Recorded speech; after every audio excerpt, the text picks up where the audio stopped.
10 یہ وہ دن تھا جس کا علی اور ان کے حمایتیوں کو کافی عرصے سے انتظار تھا۔ طلوع ہونے والا سورج صحیح معنوں میں ان کے نام تھا۔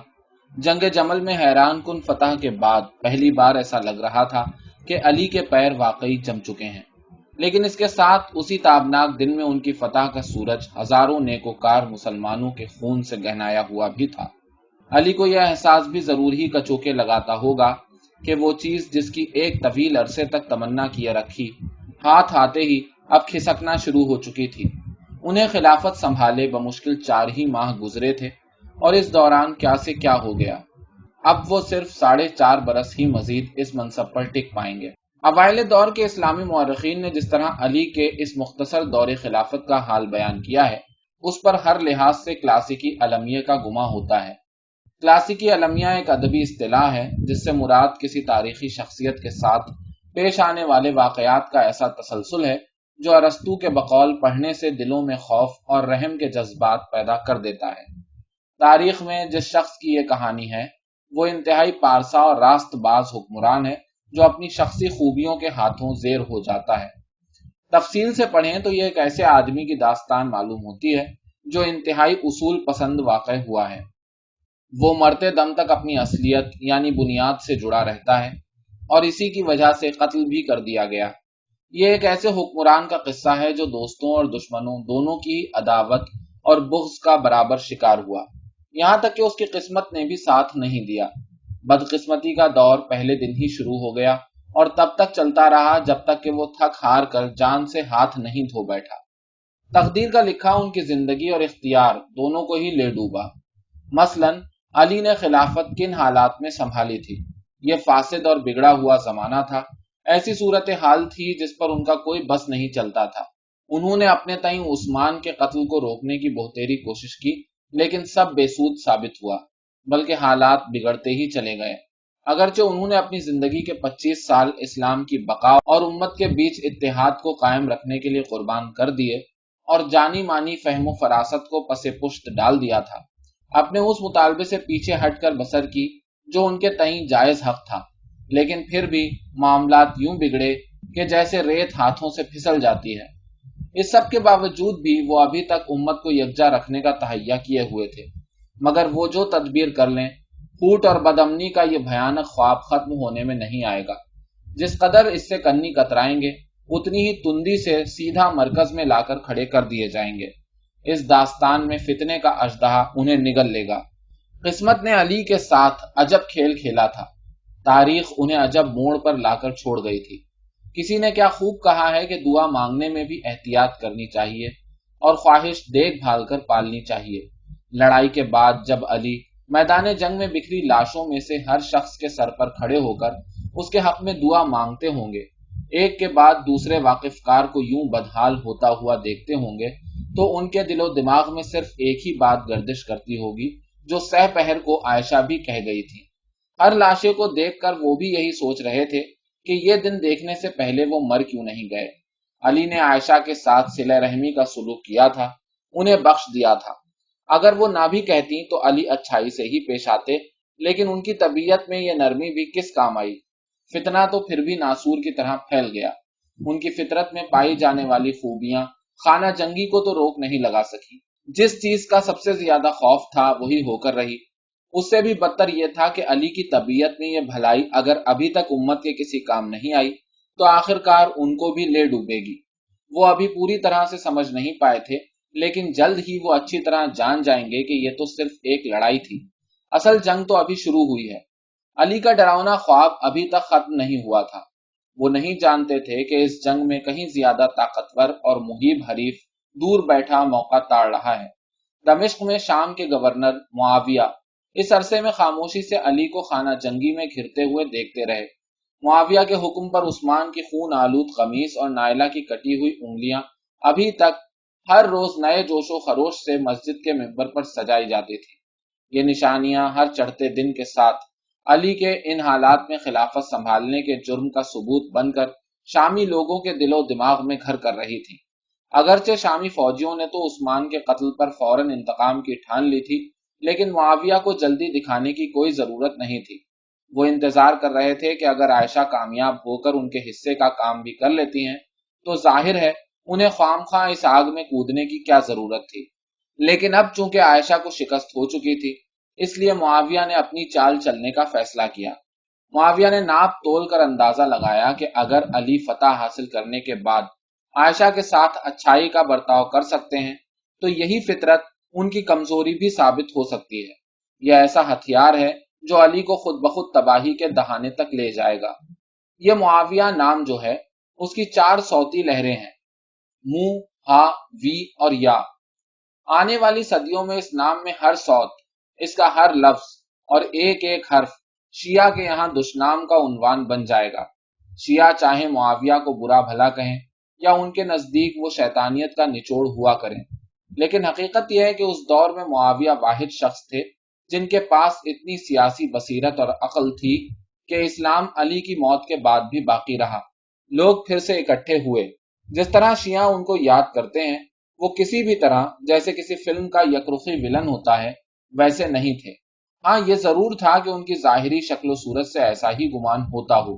تاریخ میں ان کا خاکہ کچھ یوں لکھا گیا ہے کہ توند نکلی ہوئی تھی، آنکھیں ابھری ہوئی جیسے ابل رہی ہوں، پیروں میں گٹھیا تھی اور جوڑوں کے درد میں مبتلا تھے۔ اسی وجہ سے وہ لنگڑا کر چلتے تھے اور سیدھا کھڑا رہنے سے قاصر تھے۔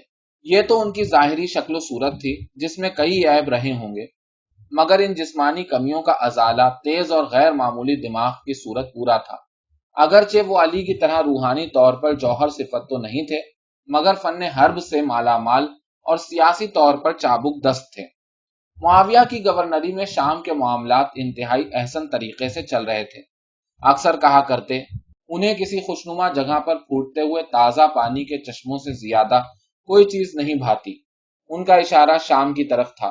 شام کے شہر دمشق میں ان کی حکومت تھی اور یہ اس قدر پھیلا ہوا متنوع شہر تھا کہ یہاں خوشنمائی اور تازہ پانی کے چشمے جاری رکھنا کسی بھی حاکم کے لیے آسان نہیں ہوتا، مگر یہ معاویہ کی ہی ذہانت اور قابلیت تھی کہ ایک عرصے سے یہاں معاملات خاصے پرامن چلے آ رہے تھے اور یہاں کے انتظام کا خاصا مشکل کام نہایت آسان معلوم ہوتا تھا۔ ان کی اپنی زبانی یہ روایت ملتی ہے کہ معاویہ ایسا شخص ہے جسے صبر اور غور و فکر کرنے کی نعمت عطا ہوئی ہے۔ مراد یہ تھی کہ وہ انتہائی زمانہ ساز اور چالاک واقع ہوئے تھے۔ یہ ایسی صفات ہیں جو قدیم بازنطینی سلطنت کی سیاست میں اہم تصور کی جاتی تھیں۔ قدیم شہر دمشق جو ایک لمبے عرصے تک بازنطینی سیاست کا محور چلا آ رہا تھا، معاویہ اس چال باز شہر اور اس کے باسیوں کے معاملات کو خوش اسلوبی سے چلاتے آ رہے تھے۔ معاویہ نے لمبے عرصے تک یہاں حکومت چلا کر یہ سارے گر سیکھ لیے تھے۔ اب وہ اسی تجربے کو استعمال میں لا کر خلافت کے معاملات کو اپنے حق میں ہانک لائیں گے۔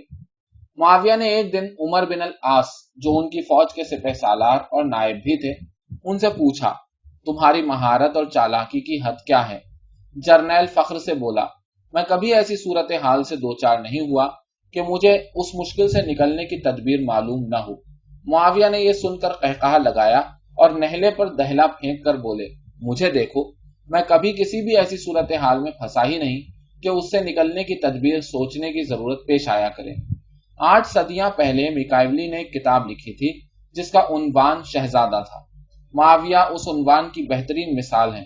وہ طاقت اور اختیار حاصل کرنے اور پھر اسے ہر صورت برقرار رکھنے میں ماہر تھے۔ نتائج پر نظر رکھنے والا ایسا صاف نظر شاہ تھے جو عمل پر یقین رکھتا تھا، جوڑ توڑ میں کوئی جوڑ نہیں تھا اور معاملات پر اثر انداز ہو کر نتائج بدلنے کے لیے کسی بھی حد تک جا سکتے تھے۔ وہ میکائیولی کے بقول نیکی اور بدی سے مبرہ ہوتا ہے، چاہے اس کے لیے رشوت کا سہارا لینا پڑے، خوشامد کرنی پڑے، ذہانت کا استعمال ہو یا پھر انتہائی عمدگی سے عیاری کا مظاہرہ کرتے ہوئے مکار چالیں چلنی پڑیں۔ معاویہ کے والد ابو سفیان مکے کے نامی گرامی اور انتہائی دولت مند تاجر ہوا کرتے تھے۔ اثر و رسوخ بھی بے انتہا تھا۔ یہ خاندان محمد کے الہامی پیغام کے منظر عام پر آنے سے پہلے بھی جزیرہ عرب اور مشرق وسطی بالخصوص شام میں خاصا اثر و رسوخ رکھتا تھا کیونکہ یہ ان کی تجارتی ضرورت تھی۔ ابو سفیان کی ملکیت میں دمشق کی کئی قیمتی املاک اور جائیدادیں تھیں۔ ابو سفیان نے مکے کی اشرافیہ کے ساتھ مل کر محمد کی پرزور مخالفت کی تھی، لیکن بعد ازاں جب فتح مکہ کے موقع پر پرانی رنجشیں اور دشمنیاں بھلا دی گئیں تو دوستی اور خیر سگالی کا ثبوت دونوں خاندانوں میں رشتہ داری اور تعلق کو بڑھا کر ثابت کیا گیا۔ محمد نے ابو سفیان کو عزت دی۔ خدیجہ کے بعد محمد کی 8ویں بیوی کا نام ام حبیبہ تھا۔ ام حبیبہ معاویہ کی بہن تھی۔ یہی نہیں، محمد نے معاویہ کو بعد اس کے ہمراہ رکھا اور اپنے ذاتی انشا نویس کے عہدے پر فائز کیا۔ معاویہ کے اس عہدے کی وجہ سے انہیں زیادہ تر وقت محمد کے ساتھ گزارنا پڑتا، بلکہ یہ بھی کہا جاتا ہے کہ آخری دنوں میں جب محمد بستر مرگ پر تھے، معاویہ سارا وقت عائشہ کے کمرے میں موجود رہے۔ خود معاویہ کا بھی یہی کہنا تھا، لیکن دوسرے لوگ جو ان دنوں محمد کے نزدیک رہے تھے، انہوں نے اس بات کا بطور خاص کہیں ذکر نہیں کیا۔ شاید اس کی وجہ یہ تھی کہ اس کا عوام میں تذکرہ وہاں موجود باقی حاضرین کے اپنے مفاد میں نہیں تھا، جو سمجھ میں بھی آتا ہے۔ معاویہ کو شام کا گورنر مقرر کرنے والے اسلام کے دوسرے خلیفہ عمر تھے۔ بعد ازاں عثمان نے بھی ان کا یہ عہدہ برقرار رکھا تھا۔ اس کی بڑی وجہ یہ تھی کہ عثمان کا تعلق بھی بنو امیہ سے تھا، بلکہ یہ دونوں ایک ہی دادا کی اولاد تھے۔ بارے یہ بات طے ہے کہ معاویہ امور حکومت چلانے میں غیر معمولی مہارت رکھتے تھے۔ اسی وجہ سے عمر نے انہیں اس انتہائی مشکل بازنطینی سیاست سے آلودہ صوبے کا گورنر مقرر کیا تھا۔ علی نے خلافت سنبھالی تو معاویہ کو شام پر حکمرانی کرتے 20 سال کا طویل عرصہ بیت چکا تھا۔ یہ صوبہ، جس میں آج کی دنیا کے کئی ممالک جیسے ترکی، لبنان، شام، اردن، اسرائیل اور فلسطین شامل تھے، معاویہ کا گھر بن چکے تھے۔ اختیار اور اثر و رسوخ مقبولیت کو دیکھا جائے تو یہ خطہ بجا طور پر معاویہ کی ذاتی جاگیر کہلایا جا سکتا تھا۔ ان کے طرز حکومت کے باعث یہ ان کی اصل طاقت تھا۔ یہ تو معاویہ کی گورنری کا حال تھا۔ خلافت کے معاملات میں اگر ان کا کوئی کردار رہا تھا تو اب تک انہوں نے وہ کام ہمیشہ پس منظر میں رہ کر ہی ادا کیا۔ یہ بات درست ہے کہ عثمان کے قتل میں ان کے ملوث ہونے کی افواہیں بھی گردش کرتی رہی تھی۔ مثلا پوچھا جاتا کہ کیا یہ ممکن نہیں ہے کہ وہ خفیہ خط جس کی وجہ سے باغی ہتھے سے اکھڑ گئے، مروان نے معاویہ کے ہی کہنے پر جاری کیا ہو۔ اسی طرح سوال اٹھایا جاتا کہ کیا معاویہ نے جان بوجھ کر خلیفہ کی جان بچانے کے لیے مدد روانہ کرنے میں پس و پیش سے کام نہیں لیا، بلکہ انہوں نے تو سرے سے اپنے چچا زاد کی مدد ہی نہیں کی۔ اگر ان افواہوں میں کوئی سچائی تھی تو اس کا کبھی ثبوت نہیں مل سکا۔ ان کے بارے میں یہ سوالات ہمیشہ ہی بے جواب رہے اور معاویہ کی اس ضمن میں یہی مرضی تھی۔ وہ ان سوالوں کو ہمیشہ بے جواب ہی رکھنا چاہتے تھے۔ وہ اس لیے کہ بالفرض اگر ان افواہوں میں کوئی سچائی تھی بھی تو بات خود بخود صاف ہو جاتی، لوگوں کو پتہ چل جاتا کہ اصل طاقت کا منبع کہاں ہے، اور اگر یہ الزامات غلط بھی ثابت ہوتے تو بھی اس کا فائدہ معاویہ کو پہنچتا، یعنی ان کا اصل مقصد یعنی حکومت برقرار رکھنے کی خواہش ثابت ہو جاتی اور لوگ انہیں اپنے خاندان کا خیر خواہ ہی سمجھتے۔ تو ظاہر ہے ان افواہوں کی تصدیق یا تردید کیوں کی جائے؟ ہر دو صورت میں یہ افواہیں معاویہ کے حق میں استعمال ہو سکتی تھیں۔ لوگ انہیں اصل طاقت سمجھتے تھے۔ وہ کٹ پتلیوں کا آقا کہلائے جاتے تھے، یعنی وہ جو پردے کے پیچھے رہ کر بونے نچاتا ہے۔ اگر ایسا تھا تو یوں ہی صحیح، ویسے بھی ان کی شخصیت سے جڑی اس پراسراریت نے ان کا دبدبہ بڑھا دیا تھا۔ کوئی شخص معاویہ کو نظر انداز کرنے یا ان کے منہ لگنے کی غلطی نہیں کر سکتا تھا۔ علی یہی فاش غلطی کر بیٹھے۔ معاویہ کی گورنری کے طویل عرصے میں ہمیشہ یہی لگتا رہا کہ وہ اپنے منصب پر خوش ہیں اور وہیں رہیں گے، حالانکہ وہ اس تمام عرصے میں صحیح وقت کا انتظار کرتے رہے اور کمال صبر کا مظاہرہ کرتے ہوئے موقع تاڑتے رہے۔ انہوں نے اس دوران ذرہ برابر بے چینی کا مظاہرہ نہیں کیا، بلکہ حالات کی نزاکت کو سمجھتے ہوئے ٹک کر بیٹھے رہے اور انتہائی تعیش میں بسر رکھی۔ دمشق میں گورنر کے لیے نہایت شاندار محل، جسے الخضرا کہا جاتا تھا، تعمیر کروایا ہوا تھا۔ خضرا کے مطلب سبز یا ہرے کے ہیں۔ چونکہ یہ محل بیش قیمت سبز سنگ مرمر سے تعمیر کیا گیا تھا، دمشق میں یہ اپنی طرح کی پہلی عمارت تھی، اسی وجہ سے اس کا یہی نام مشہور ہوا۔ یہ اس قدر شاندار عمارت تھی کہ اس کے سامنے مدینے میں عثمان کا محل کچھ بھی نہیں تھا۔ ایک طرح سے کہیے تو اس دور میں مدینہ اور دمشق اختیار کی روح سے ایک دوسرے کے مد مقابل قرار دیے جا سکتے تھے، لیکن اس کے باوجود عثمان اور معاویہ کے بیچ کبھی کسی چپقلش یا حسد کی کوئی خبر نہیں آئی۔ شاید اس کی وجہ یہ تھی کہ معاویہ اور عثمان طبیعتاً دونوں ہی سخی واقع ہوئے تھے، لیکن عثمان معاویہ کی طرح سنگ دل نہیں تھے۔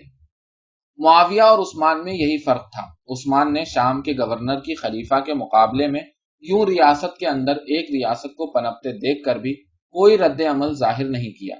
یہی کیا، عثمان بے رحمی سے قتل کر دیے گئے کیونکہ اس سے پہلے انہوں نے باغیوں کے ساتھ سختی دکھانے سے انکار کر دیا تھا۔ معاویہ عثمان کی طرح نہیں تھے، وہ جانتے تھے کہ نرمی اور سختی کا معیار کیا ہونا چاہیے، کہاں رحم دلی سے پیش آنا ہے اور کون سا مقام ہے جہاں سنگ دلی کے بغیر گزارا نہیں ہوگا۔ اگر کسی شخص کی ڈور ایک بال جتنی باریک شے جیسی بھی میرے ہاتھ میں ہو تو میں اس بال کو ٹوٹنے نہیں دیا کرتا، معاویہ کہا کرتے۔ اگر وہ اس بال کو کھینچتا ہے تو میں ڈھیل دیتا ہوں، اور اگر وہ ڈھیلا پڑ جائے تو میں ضرور کھینچتا ہوں۔ اسی طرح مخالفین سے نمٹنے کے بارے میں کہتے، جہاں کوڑے سے کام چل سکتا ہے میں وہاں کبھی تلوار استعمال نہیں کروں گا، اور جہاں زبان سے بات بن جائے تو ایسی جگہ پر چابک سے مارنے کی بھی کوئی ضرورت نہیں۔ اسی طرح اگر کوئی بات ناگوار گزرتی تو اس پر بھڑکتے نہیں تھے، اور نہ ہی طاقت اور اختیار کے نشے میں دھت ہو کر فوراً حکم صادر کرتے، بلکہ ان کا رد عمل انتہائی پراسرار ہوتا تھا۔ اسی وجہ سے ہمیشہ ان کے سامنے کھڑا کوئی بھی آدمی نفسیاتی طور پر ہڑبڑا کر رہ جاتا، اس پر لرزہ طاری ہو جاتا۔ شام کی افواج کے سپہ سالار نے روایت کی ہے کہ جب کبھی میں دیکھتا کہ معاویہ اطمینان سے ٹیک لگا کر بیٹھ گئے ہیں اور پھر ٹانگ پر ٹانگ چڑھا کر آنکھیں جھپکاتے ہوئے انتہائی حاکمانہ انداز میں کہتے کہ بولو، تو بخدا سامنے کھڑے شخص پر ترس آنے لگتا۔ معاویہ نے اپنی اسی عادت کی وجہ سے کبھی اس بات پر بھی رد عمل ظاہر نہیں کیا جس کو وہ سخت ناپسند کرتے تھے۔ یہ ان کا وہ لقب تھا جو ہند کی وجہ سے مشہور ہو گیا تھا۔ ہند معاویہ کی ماں تھی۔ ہند کی نسبت سے معاویہ کو کلیجہ کھانے والی کا بیٹا بھی کہا جاتا تھا۔ ظاہر ہے ان کے منہ پر تو ایسا کہنے کی کسی میں ہمت نہیں تھی، لیکن وہ خوب جانتے تھے کہ لوگ پیٹھ پر یہی پکارتے ہیں۔ وہ اس لقب میں چھپے طنز کو اچھی طرح دیکھ سکتے تھے، کیونکہ اس زمانے میں اگر کسی کو باپ کے بجائے ماں کے نام سے یاد کیا جائے تو لوگ برا جانتے تھے۔ مطلب یہ کہ گویا ایسے شخص کے باپ کا پتہ نہیں ہے، تبھی ماں کی نسبت سے مشہور ہے۔ معاویہ کی برداشت کی حد یہ تھی کہ انہوں نے اس پر بھی کچھ نہیں کہا۔ میں لوگوں اور ان کی زبانوں کے بیچ کبھی نہیں آتا، اکثر کہا کرتے۔ اس وقت تک بیچ میں نہیں آتا جب تک کہ وہ اور ان کی زبانیں ہمارے اور ہماری حکومت کے بیچ نہ آ جائیں۔ ویسے بھی اس لقب پر پابندی لگانے کی ضرورت ہی کیا تھی؟ ہند کی شبی جس میں وہ حمزہ کا کلیجہ دونوں ہاتھوں میں تھامے چبا رہی ہے، اس کے منہ اور ہاتھوں سے خون نچوڑ رہا ہے، اس قدر ہیبت ناک ہونے کے باوجود اب معاویہ کے ہی حق میں استعمال ہو رہی تھی۔ ایسی ماں کے بیٹے سے لوگ صرف خوف ہی نہیں کھاتے تھے بلکہ عزت کرنے پر بھی مجبور ہو جاتے تھے۔ علی چونکہ محمد کے دیرینہ ساتھیوں میں سے تھے، ان کا معاملہ دوسرا تھا۔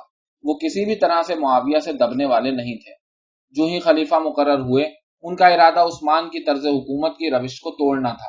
اسی مقصد کے لیے انہوں نے پہلا کام یہی کیا کہ عثمان کے نامزد کردہ تمام صوبائی گورنروں کو مدینہ بلا بھیجا۔ معاویہ کے سوا باقی تمام نئے خلیفہ کا حکم ملتے ہی فوراً مدینہ پہنچ گئے۔ دمشق سے معاویہ کی آمد تو دور کی بات، اس حکم کا کوئی جواب بھی نہیں آیا۔ معاویہ کسی بھی صورت علی کے ہاتھوں گورنری سے عہدہ برا ہونے پر راضی نہیں تھے، بلکہ ان کا ارادہ تو الٹا خلیفہ کو ہی معزول کرنے کا تھا۔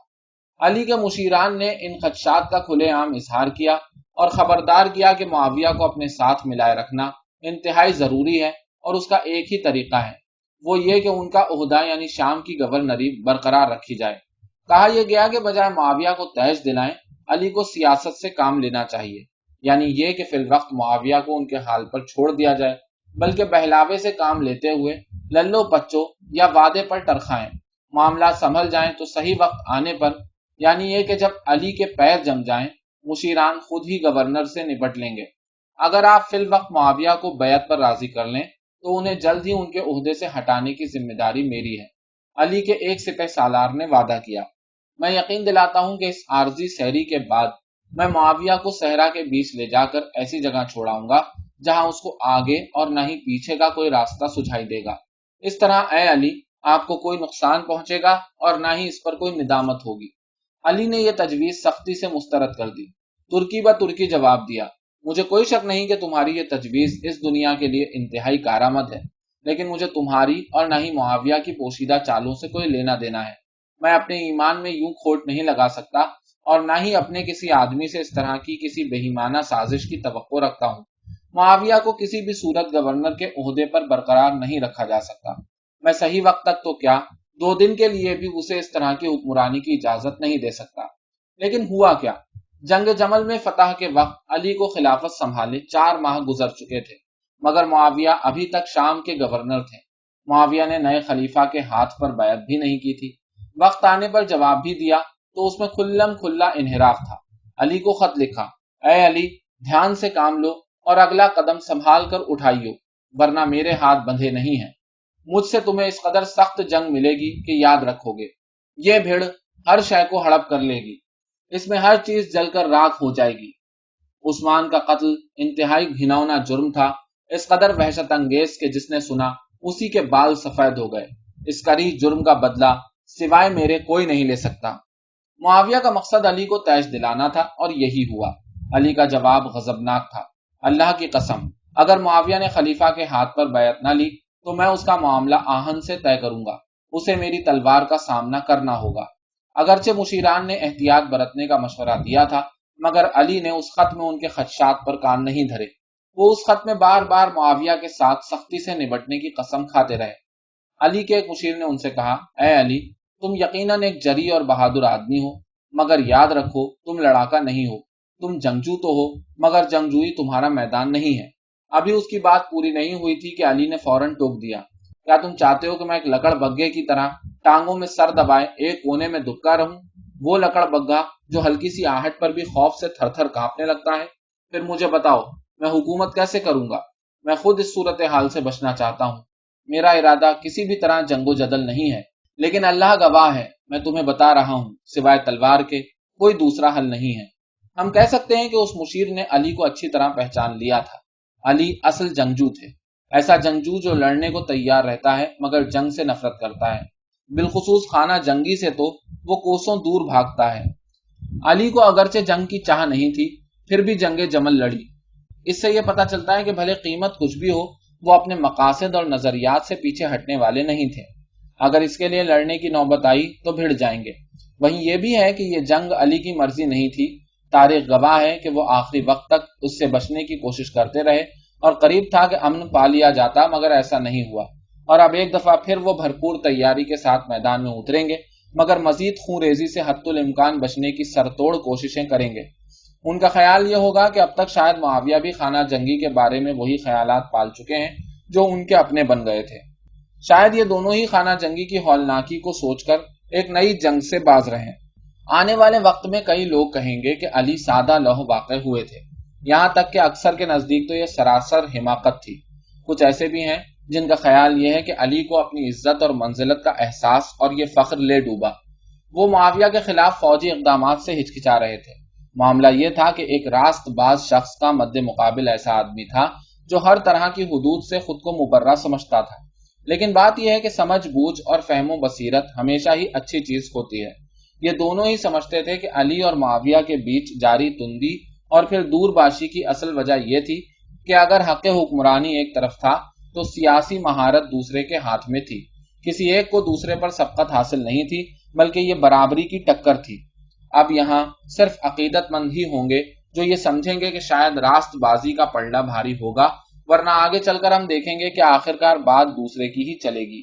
معاویہ پر بیعت کے لیے دباؤ بڑھانے کے لیے علی نے حال ہی میں خونریز جنگ میں آزمودہ فوج کو بصرہ کے شمال میں واقع کوفہ کی طرف کوچ کا حکم دیا۔ کوفہ دمشق سے 150 میل کے فاصلے پر واقع ہے۔ علی نے یہاں لمبے عرصے تک قیام کا اشارہ دیا۔ مدینہ لوٹ جانے کے بجائے یہاں ٹک کر پڑاؤ ڈالنے سے علی کا پیغام صاف تھا، وہ یہ کہ اگر معاویہ نے جنگ کی سوچی تو پورا عراق ان کے خلاف اٹھ کھڑا ہوگا۔ پہلے پہل کوفہ صرف ایک چھاؤنی ہوا کرتا تھا، لیکن اب دیکھتے ہی دیکھتے تھوڑے عرصے میں ہی فرات کے کنارے آباد یہ تیزی سے پھیلتا ہوا شہر بن گیا۔ دریا کے کنارے پر عثمان کے دور میں تعینات حکام کی شاندار رہائش گاہیں تھیں اور بازاروں میں ہر وقت رونق لگی رہتی تھی۔ علی نے سابقہ گورنر کے محل میں بسر کرنے سے انکار کر دیا۔ وہ اسے قصر الخبل کہا کرتے، جس سے مراد خبط یا بدعنوانی کا قلعہ تھا۔ بجائے اس کے انہوں نے اپنا دفتر شہر کی مرکزی مسجد سے ملحق ایک کچے مکان میں لگا لیا اور وہیں رہائش اختیار کی۔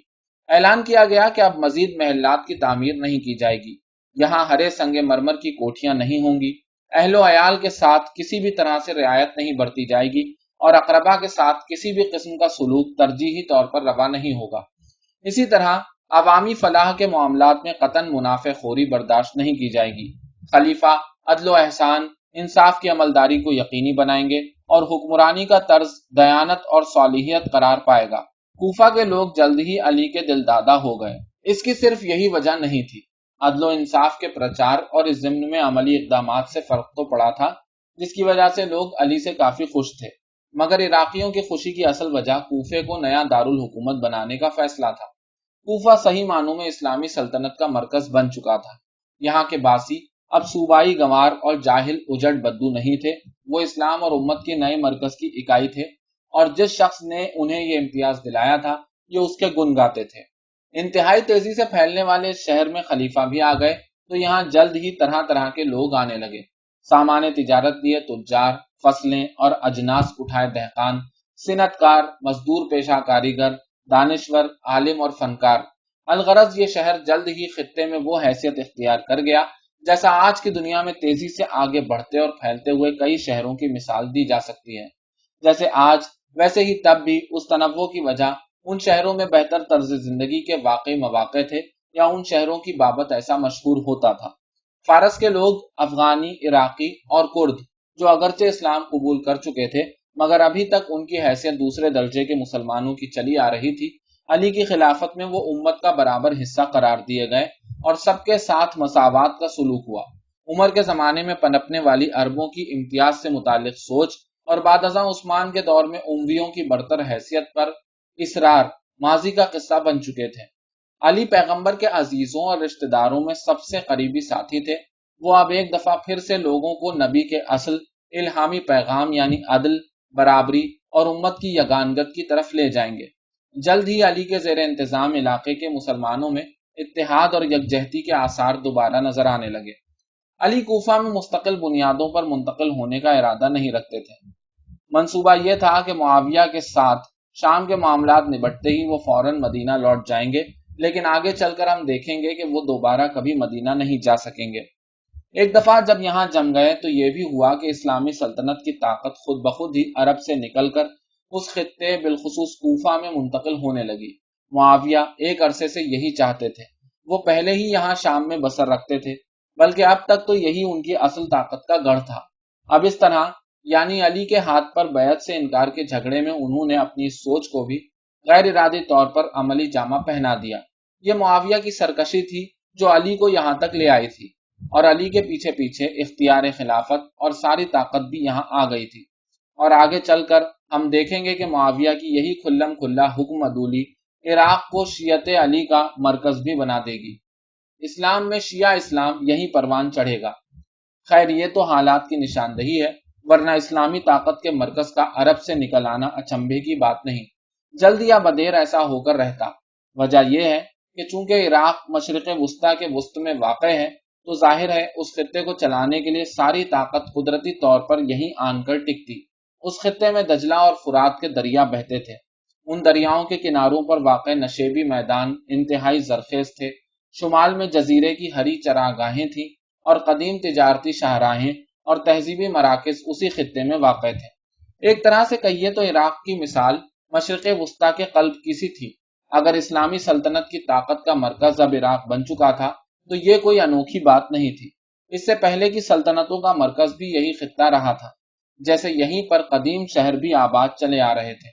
مثال کے طور پر سمیری تہذیب کا شہر ار کوفہ سے 100 میل دریا کے نشیبی علاقے میں واقع ہوا کرتا تھا۔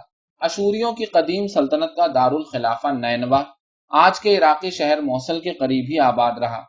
کوفہ سے 40 میل دور شمال میں مشہور و معروف بابل کا عظیم الشان شہر ہوا کرتا تھا۔ پھر فارسی سلطنت کا جوہر کہلانے والا شہر مدائن بھی تھا، جو کسی زمانے میں جدید بغداد کی بغل میں آباد پر رونق آبادی ہوا کرتی تھی۔ اب قدیم زمانے سے چلی آ رہی روایت کے تحت یہ خطہ جو جغرافیائی لحاظ سے اہم تھا اور یہاں زرخیز زرعی رقبے تھے، ایک دفعہ پھر مشرق وسطیٰ کے طول و عرض کا مرکز بنتا جا رہا تھا۔ یہ کہیے کہ یہ صحیح معنوں میں مشرق وسطیٰ کی طاقت کا محور تھا۔ کسی بھی سلطنت کی طاقت اس خطے سے زیادہ دیر دور نہیں رہ سکتی تھی۔ مشرق وسطیٰ میں سلطنتیں چاہیں کہیں بھی پیدا ہوں، انہیں جوانی یہیں بتانی پڑتی تھی۔ علی اور معاویہ دونوں ہی اچھی طرح جانتے تھے کہ آج یا کل وسیع سلطنت اسلامی کا انتظام درست طریقے سے چلانے کے لیے طاقت کا مرکز بھی یہی بنانا تھا۔ یہ ناگزیر تھا۔ مکے سے تعلق رکھنے والی اسلامی اشرافیہ یعنی بنو امیہ کے لیے طاقت اور اختیار کا یوں عراق اور شام میں جا کر ٹک جانا ایک بھیانک خواب کی مانند تھا۔ عثمان کی خلافت میں جو طاقت اور اختیار انہیں دوبارہ حاصل ہوا تھا، اب وہ کچھ بھی کر لیتے، دوبارہ حاصل کرنا ناممکن ہوتا دکھائی دے رہا تھا۔ وجہ یہ تھی کہ اگر ایک دفعہ جزیرہ عرب بالخصوص مکے اور مدینے سے اختیار چھن جاتا اور عراق کے دوسرے درجے کے وہ مسلمان جنہیں اسلامی امت کا حصہ بنے جمعہ 8 دن بھی نہیں ہوئے تھے، با اختیار ہو رہے تھے، بلکہ یہ کیا بات ہوئی کہ وہ عربوں پر راج کریں گے۔ ذرا عربوں کی حالت کے بارے میں غور کیجیے۔ اسلام کا مرکز وہاں سے نکلنے پر، بلکہ نکل کر غیر عربوں میں منتقل ہونے پر ان کی کیفیت کیا ہو سکتی ہے؟ ظاہر ہے چونکہ یہ قبائلی تھے تو ان کے لیے عزت اور غیرت کا مسئلہ بن گیا تھا، وہ اسے اپنی بے عزتی سمجھنے لگے۔ ان کے نزدیک اب غیروں یعنی صوبائی لچوں اور لفنگوں کا اختیار چلتا تھا، اور ذرا دیکھو تو انہوں نے علی کا مستعدی اور پرجوش انداز میں کیسے ساتھ دیا تھا۔ کیا مکے اور مدینے کو کونے سے لگا دیا جائے گا؟ یہ دونوں شہر اب کیا صرف حج اور زیارت کی جگہ رہ جائیں گے؟ یہی نہیں، مکہ اور مدینہ طاقت کے مرکز سے انتہائی دور واقع ہوں گے تو پھر ان کی سلطنت میں حیثیت کیا ہوگی؟ کیا اب ان دونوں شہروں کی مثال اس تماشائی جیسی ہوگی جس نے ایمان کے زور پر قائم اس ریاست کا بیج بویا تھا، اس کی آبیاری کی تھی، اور اب جب یہ پھیل کر عظیم الشان سلطنت کا تناور درخت بن گئی تو کیا مکہ اور مدینہ ایک طرف کھڑے سمراٹ کو بٹتے ہوئے دیکھتے ہی رہ جائیں گے؟ اس دور میں عربوں بالخصوص اشرافیہ کے ذہنوں میں پنپنے والی یہی سوچ بعد میں ایک نئے انداز میں عملی شکل اختیار کر لے گی۔ اسی اشرافیہ کی اگلی نسلیں مستقبل کی کئی اسلامی سلطنتیں اور خلافتیں حکومتیں قائم کریں گی اور ٹھسے سے حکمرانی کیا کریں گی، مگر وہ پھر دوبارہ کبھی بھی عرب میں بسر نہیں کر سکیں گی۔ صدیاں گزر جائیں گی اور اسلامی سلاطین کی طاقت عراق، شام، ایران، مصر تک پھیل جائے گی، یہاں تک کہ اسپین، ہندوستان اور ترکی میں بھی ان کی حکومتیں ہوں گی، مگر جزیرہ عرب میں دوبارہ کبھی اسلامی سلطنت کا مرکز نہیں بن پائے گا، بلکہ یوں ہوگا کہ حجاز اسلام کے ریاستی اور انتظامی معاملات سے کٹ کر بہت دور ہو جائے گا۔ ہم دیکھیں گے کہ ان معاملات میں جزیرہ نما عرب کی حیثیت قدیم دور یعنی اسلام سے پہلے کے زمانے کی سی ہو جائے گی۔ ایک طرح سے کہیے یہ خطہ باقی اسلامی سلطنت سے دور ہو جائے گا اور یہاں صرف لوگ حج اور زیارت کے لیے آیا کریں گے۔ یہ خطہ سیاسی طور پر کٹ جائے گا اور یہاں کے مقامی عربوں کی حالت یہ ہوگی کہ وہ کسی بھی طرح سے اسلامی دنیا پر اگلے کم از کم 1000 برس تک سیاسی اثر و رسوخ کھو دیں گے، بلکہ وہ اسے حاصل کرنے کی کوشش بھی نہیں کریں گے۔ زمانے کی دھول میں 18ویں صدی آن پہنچے گی جب بنیاد پرست وہابی گروہ دوبارہ سے جڑیں پکڑے گا اور یہ عراق میں شیعہ کے نزدیک مقدس مقامات، مقبروں، درگاہوں اور تبرکات خانوں پر حملے کریں گے، بلکہ مکے اور مدینے کے مقدس مقامات میں بھی کئی کارروائیاں ہوں گی۔ بعد ازاں 20ویں صدی میں سعود خاندان کے ساتھ الحاق کر کے یہاں سعودی بادشاہت کا حصہ بلکہ بنیاد بن جائیں گے، اور یوں وہابیوں کا اثر و رسوخ دنیا بھر میں پھیل جائے گا، اور آج 21ویں صدی میں بدستور یہی حالت قائم نظر آتی ہے۔ جزیرہ نما عرب و حجاز کا یہ خطہ جو تیل کی دولت سے مالا مال ہے، آج سعودی عرب کہلاتا ہے۔ ایک دفعہ پھر دولت اور عالمی سیاسی منظرنامے پر اپنی حیثیت کی وجہ سے یہ خطہ دوبارہ اسلام میں مقام حاصل کر لے گا۔ مطلب یہ کہ جزیرہ عرب و حجاز ایک دفعہ پھر بڑی حد تک وہ حیثیت حاصل کرنے میں کامیاب ہو جائے گا جو کبھی اس کا خاصہ ہوا کرتی تھی۔ مغربی طاقتیں جو تیل کی بھوکی ہیں وہ بھی سعود کے شاہی خاندان کا ساتھ دیں گی۔ جدید دور میں یہیں پر شدت پسند سنی تحریک جنم لے گی جو آگے چل کر مغرب کے لیے بڑا خطرہ بن جائے گی، مگر مغربی طاقتیں جو عام طور پر جمہوریت کے گن گاتے نہیں تھکتی، تیل کی دھن میں سعودی عرب بلکہ خلیج کی تمام عرب ریاستوں میں شہنشاہیت کا ساتھ دینے پر مجبور ہوں گی۔ خیر علی کوفہ میں آن کر بس گئے تو اب صرف ایک ہی چیز تھی جو معاویہ کے مقاصد میں اگلا قدم اٹھانے کے لیے دستیاب ہونا ضروری تھی۔ وہ چیز یہ تھی کہ انہیں علی کے خلاف جنگ میں شامی عوام کی بھرپور اور غیر مشروط حمایت درکار تھی۔ وہ اچھی طرح جانتے تھے کہ صرف لوگوں کی رضامندی یا جنگی تجویز کی ہاں میں ہاں ملانے سے کام نہیں چلے گا، بلکہ ان کا اس بارے میں حتمی قدم تبھی کامیاب ہوگا جب عوامی سطح پر جنگ کا پرزور مطالبہ سامنے آئے گا۔ اس بات کی مثال یوں سمجھیے کہ وہ ابھی تک چولہے پر ایک برتن میں عوامی جذبات کو عثمان کی خون آلود قمیص اور نائلہ کی کٹی انگلیوں کو دمشق کی مسجد میں نمائش کی آگ سے ہلکی آنچ پر صرف گرماتے چلے آ رہے تھے، لیکن اب ضرورت اس امر کی تھی کہ ان جذبات کو ایک دم ابال کر یوں بھڑکا دیا جائے کہ بھک سے اس دیگچی کا ڈھکن اڑ جائے۔ اس مقصد کے لیے وہ آج جدید دنیا میں بھی کاری سمجھی جانے والی چال چلیں گے۔ وہ علی کا غرور یعنی ان کی غیرت و حمیت اور نیکوکاری کو خود اپنا لبادہ بنا لیں گے۔ اس ضمن میں ایک منظم اور باقاعدہ مہم چلائی جائے گی تاکہ بالآخر معاویہ انتہائی قدم اٹھانے پر مجبور نظر آئیں۔ زوردار جنگی وار کو ممکن بنانے کے لیے ضروری تھا کہ وہ اس میدان میں عوامی غم و غصے کے ہاتھوں دھکیلے جائیں۔ اگر وہ علی کے ساتھ جنگ کا اعلان کرتے ہیں تو یہ ان کا ذاتی فعل نہ ہو بلکہ ایسا نظر آئے کہ وہ لوگوں کی خواہشات کے احترام میں اس ناپسندیدہ فعل پر مجبور ہیں۔ وہ لوگوں کی مرضی کے سامنے سر خم کرتے ہوئے، انہی کے انصاف کے مطالبے کا پاس رکھتے ہوئے، انہی کے حکم کی تعمیل کرتے ہوں۔ ایسا ہونا چاہیے۔ اس منظم مہم میں سب سے پہلے استعمال کیا جانے والا ہتھیار شاعری تھا۔ جدید دنیا اور بالخصوص مغرب میں لوگوں کو شاید یہ بات نہایت عجیب لگتی ہو کہ آخر شاعری کو کیسے استعمال کیا جائے گا۔ وجہ یہ ہے کہ آج کل شاعروں کو عام طور پر آسانی سے نظر انداز کر دیا جاتا ہے، مگر 7ویں صدی عیسوی میں مشرق وسطیٰ کا نقشہ کچھ اور ہی ہوتا تھا۔ تب شاعروں کی خوب چلتی تھی۔ کہیے کہ وہ اس دور کے نامی گرامی عوام میں مقبول ستاروں کی طرح ہوا کرتے تھے۔ خاص طور پر طنزیہ شاعری اور ہجو لکھنے والوں کی تو بہت ہی زیادہ مانگ تھی۔ ان شاعروں کا کلام، قصے اور کہانیاں نہ صرف بار بار کئی محفلوں میں پڑھا جاتا تھا بلکہ لوگ اس کا تذکرہ کرتے تھے، اور مقبول شاعری تو ہاتھوں ہاتھ بکتی تھی۔ اسی شاعری کی روشنی میں عوامی رائے عامہ ہموار ہوتی تھی۔ اس زمانے میں بھی جب لکھنا اتنا عام نہیں تھا مگر شاعری پھر بھی بالخصوص چرمی کاغذوں پر تحریر کر کے رکھی جاتی تھی، اسے لکھنے اور سنبھال کر رکھنے کا مقصد بعد میں پڑھنا یا کتب خانوں کا پیٹ بھرنا نہیں بلکہ زبانی یاد کرنا ہوتا تھا۔ زیادہ تر لوگ پڑھنے لکھنے سے قاصر تھے، اس لیے گنے چنے لوگ اس لکھے کو بار بار پڑھتے اور تقریباً سبھی لوگ اس کو سنتے، دہراتے اور زبانی یاد کر لیتے۔ یوں دیکھتے ہی دیکھتے چاروں طرف یہ شاعری پھیل جاتی۔ نہ صرف یہ کہ محفلوں میں سنائی جاتی بلکہ گلی کوچوں، بازاروں، سرائے محلوں اور یہاں تک کہ مسجدوں میں بھی باقاعدہ نشستیں منعقد ہوا کرتی تھی۔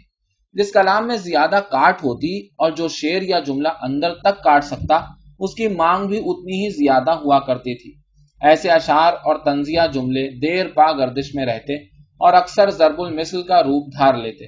لازمی بات تھی ایسے کلام کو تخلیق کرنے والے شعراء کی بھی خوب پذیرائی ہوتی، انہیں شہرت اور داد کے ساتھ انعام و اکرام بھی ملتا۔ اس زمانے میں اس قسم کی شاعری کی اہمیت کا اندازہ اس بات سے لگایا جا سکتا ہے کہ بسا اوقات اس کی وجہ سے معاملات ہاتھ سے نکل جایا کرتے تھے۔ شعلہ بیان کلام کی وجہ سے لوگ بدک جاتے تھے اور عوام مشتعل ہو جاتی تھی۔ رہنماؤں کا صبر جواب دے جاتا اور اس کے اکثر انتہائی خطرناک نتائج برآمد ہوتے۔ اکثر شاعروں کو بھی اپنی جان کے لالے پڑ جاتے۔ مثال کے طور پر اس شاعرہ کا تذکرہ آج بھی بہت عام ہے جو محمد کی مدینے میں بڑھتے ہوئے اثر و رسوخ پر اتنی سیخ پا ہوئی کہ اس نے محمد کی مخالفت میں شعر کہے۔ اس نے کہا، اے خزرج کے ناکارہ نامردوں، کیا تم بھڑوے ہو؟ تم ایک اجنبی کو اپنے گھونسلے پر قبضہ کرنے دو گے؟ تم اس سے یہ امید لگا بیٹھے ہو جیسے مرد جو کی شراب کو لالچ سے دیکھتا ہے۔ کیا کوئی ایک بھی ایسا شخص نہیں ہے جو اس کوئل سے اس گھونسلے کو بچائے؟ اگرچہ ترجمے کی وجہ سے اصل شعروں کا ردم اور کاٹدار تاثیر تقریباً ختم ہو کر رہ جاتی ہے مگر پھر بھی حقارت صاف دیکھی جا سکتی ہے۔ اس کے یہ اشعار محمد کے مخالفین نے خوب اچھالے اور نتیجہ یہ نکلا کہ اگلی ہی رات یہ عورت اپنے گھر میں بستر پر سوئی ہوئی تھی۔ اسے محمد کے حکم پر اس بے عزتی پر قتل کر دیا گیا۔ اس کی موت کی خبر اتنی ہی تیزی سے پھیلی جتنی تیزی سے اس کی شاعری مشہور ہو جایا کرتی تھی۔ مدینے کے شاعروں کو پیغام مل گیا اور جلد ہی ان میں سے زیادہ تر وہ جو کبھی بڑھ چڑھ کر محمد کی مخالفت میں کلام اچھالا کرتے تھے اب ان کی مدح سرائی کرنے لگے۔ 21ویں صدی میں دنیا بھر کے لوگ بالخصوص مغرب کے باسی ڈینش اخباروں میں چھپنے والے محمد کے کارٹونوں پر رد عمل پر حیرت سے دوچار ہو جاتے ہیں۔ ابھی کچھ عرصہ پہلے ہی فرانس میں ایک رسالے کے دفتر کو بھی ایسی ہی بے حرمتی پر مسلح حملے میں شدید جانی اور مالی نقصان کا سامنا کرنا پڑا تھا۔ اسلامی دنیا میں پیدا ہونے والے اس رد عمل سے تو ایسا لگتا ہے جیسے اسلام میں طنز اور مزاح کی کوئی روایت سرے سے کبھی رہی ہی نہیں، حالانکہ اوائل دور اسلام میں اس کی انتہائی مضبوط روایات ملتی ہیں۔ یہ اس قدر پر اثر ذریعہ رہا ہے کہ اکثر جھڑپوں، لڑائیوں اور جنگ و جدل کا موجب بن جاتا۔ 7ویں صدی عیسوی میں شاعری بالخصوص طنزیہ شاعری اور حجر کی حیثیت ایک کاری ہتھیار کی سی ہوا کرتی تھی۔ آج بھی مسلمان اسے ایسا ہی سمجھتے ہیں۔ سلمان رشدی کے ناول شیطانی آیات نے اسلامی دنیا میں اتنی زیادہ ہلچل اسی لیے پیدا کی کیونکہ یہ سوچا سمجھا اور انتہائی مہارت سے تراشا ہوا طنز تھا۔ رشدی نے اسلام کی ریڑھ کی ہڈی یعنی قرآنی آیات اور احادیث کو نشانہ بنایا تھا۔ مغرب میں بھلے طنز جیسے کارٹون وغیرہ اور کاٹدار نثر کو بے ضرر سمجھا جاتا ہو، شاید مغربی حلقوں کا خیال یہ ہے کہ زیادہ سے زیادہ یہ مزاح ہے یا پھر ہنسی مذاق کی بات ہوگی۔ اگر یہ نہ بھی ہو تو ان کے نزدیک یہ صرف تمثیل ہے، علامت یا کہیے خوش طبع ظرافت ہوتی ہوگی، مگر اسلامی دنیا میں اس کو لغوی معنوں میں دین کی اساس پر حملہ تصور کیا جاتا ہے۔ یاد رکھیے، جب لفظوں کے معنی حرف بحرف لغوی سمجھے جاتے ہوں تو ایسے لفظ ہتھیار بن جایا کرتے ہیں، ایسے ہتھیار جو آگے چل کر جنگ میں بدل جاتے ہیں، اور جنگوں میں خون ریزی اور قتل و غارت عام بات ہے۔ اس زمانے میں طنزیہ شاعری اور حجر صرف دشمن کے لیے گڑھی جاتی تھی، اسی لیے آج جب مسلمانوں کا بظاہر بے ضرر طنز اور مزاح پر خون کھولتا ہے تو وہ مغرب کو اور ان مغربی اخباروں، رسائل اور سلمان رشدی جیسوں کو اپنا دشمن سمجھنے لگتے ہیں۔ خیر بات یہ چل رہی تھی کہ اس زمانے میں ایسی شاعری اور داستانیں عام طور پر دشمنوں کے خلاف تخلیق کی جاتی تھی۔ معاویہ اچھی طرح جانتے تھے کہ ایسی شاعری اس موقع پر شام جیسے صوبے میں جہاں پہلے ہی عوامی جذبات علی کے خلاف پک رہے تھے، اگر وہ دشمن کے بجائے خود ان کے خلاف مشہور ہو جائے تو کیا ہوگا؟ یہ ہوگا کہ لوگ ان کو جنگ پر مجبور کرتے ہوئے نظر آئیں گے۔ چنانچہ دمشق میں جہاں معاویہ کی مرضی کے خلاف چڑیا بھی پر نہیں مار سکتی تھی، انہی کے خلاف طنزیہ شاعری عام ہونے لگی۔ اس شاعری میں معاویہ کی کھل کر بے عزتی کی جاتی، شاعر ان کی مردانگی پر سوال اٹھاتے اور کمزوری کے تانے دیتے کہ وہ عثمان کے قتل کا بدلہ لینے کے لیے آخر آگے بڑھ کر علی پر وار کیوں نہیں کرتے؟ کیا وہ ڈرتے ہیں؟ کیا وہ نامرد ہیں؟ تاریخ میں روایت ہے کہ اس شاعری کے اکثر نسخے تعدم تحریر کئی جگہ پر دستیاب تھے، اور ان میں سے اکثر اگر معاویہ کے چچا زاد ولید نے خود نہیں لکھے مگر ان کے دستخط ضرور ثبت ہیں۔ ولید عثمان کا سوتیلا بھائی تھا۔ یہ وہی ہے جو عثمان کے دور میں کوفے کا گورنر ہوا کرتا تھا، اور بعد میں اس کی شکایت مدینہ پہنچنے پر تیسرے خلیفہ کے خلاف بغاوت کا جھگڑا شروع ہوا تھا۔ ولید کے ہاتھوں سے لکھی ہوئی شاعری کا ایک نسخہ کچھ یوں ہے: اے معاویہ، تم ایک خسی اونٹ کی طرح ہو، ایسا اونٹ جو شہوت تو رکھتا ہے، دمشق کے محل میں دبکا بیٹھا ہے، وہ اونٹ جو لت میں بے چین ہے مگر ہلنے سے قاصر ہے۔ آگے چل کر اس نظم کو کچھ یوں لپیٹا کہ اللہ کی قسم اگر عثمان کا بدلہ لینے میں تم نے ایک دن کی بھی مزید دیر کر دی تو میں کہوں گا تمہاری ماں ہی بانجھ تھی۔ ان سانپوں کو اپنے قریب مت آنے دینا، ان کی تلواروں سے لیس ہاتھوں سے ڈرتے کیوں ہو؟ باہر نکلو، علی کو جنگ کا مزہ چکھا دو، اس کے بال خوف سے سفید کر دو۔ دوسرے شاعروں نے معاویہ پر زور دیا کہ بادبان کی رسی کھولو اور کشتی کو نکلنے دو اور دیر مت کرو، اس موقع سے فائدہ اٹھاؤ۔ لیکن اس زمانے میں سامنے آنے والی شاعری جس کا بڑا حصہ تاریخ میں موجود ہے، اس میں سب سے مشہور اور دمشق بھر میں مقبول سلسلہ وہ تھا جس میں کھلے عام مخالفین کو نشانہ بنایا گیا۔ اس شاعر نے کہا: میں شام کو عراق کے راج پر کراہت میں مبتلا دیکھتا ہوں اور عراق کے لوگوں کو شام سے گھن آتی ہے۔ ہر شخص دوسرے سے نفرت کرتا ہے۔ وہ کہتے ہیں کہ علی ہمارا مولا ہے، لیکن بلکہ ہم کہتے ہیں کہ ہمیں ہند کا بیٹا ہی کافی ہے۔ ظاہر ہے دمشق کے بازاروں میں یہ شاعری معاویہ کے علم سے باہر اور ان کی منظوری کے بغیر شائع ہو ہی نہیں سکتی تھی۔ جس طور پر ان کی شام کے معاملات پر گرفت تھی، ایک لفظ بھی اتنی آزادی سے نہیں اگلا جا سکتا تھا۔ بالخصوص شاعروں کے ساتھ ایسے کلام پر روایتی طور پر پیش آنے والے سلوک کی تاریخ دیکھیں تو یہ بات ہضم نہیں ہوتی کہ معاویہ کو ان کی کارستانیوں کا علم ہی نہیں تھا، یا انہیں معاویہ کی منظوری حاصل نہیں تھی۔ دمشق میں کسی شخص میں معاویہ کے غیظ و غضب کو دعوت دینے کی ہمت نہیں تھی۔ اگر انہیں اس کی خبر نہیں بھی تھی تو بھی معاویہ نے اس شاعری پر کسی قسم کا رد عمل ظاہر نہیں کیا، کسی کو ٹوکا تک نہیں، بلکہ اس سلسلے کو جاری رہنے دیا گیا۔ روایت کے مطابق یہ شاعری اس باقاعدہ مہم کا حصہ تھا جس کے تحت معاویہ جنگ کے لیے عوامی رائے عامہ ہموار کرنا چاہتے تھے۔ در حقیقت اس طرح وہ عوامی خواہشات کو اپنی مرضی کے مطابق ڈھال رہے تھے۔ حالیہ دور میں ایسی ہی چال کی عمدہ مثالیں ہمیں جدید دور کی جمہوری حکومتوں میں بھی عام ملتی ہیں۔ 2003 میں جب امریکہ نے عراق پر حملہ کرنے کی ٹھانی تو اس کے لیے اسی طرح کی چال استعمال کی گئی تھی۔ ہوا یہ تھا کہ بش انتظامیہ نے دنیا بھر کی جمہوری ریاستوں پر اثر انداز ہو کر غلط بیانی سے کام لیتے ہوئے انہیں اپنے ساتھ ملا لیا تھا،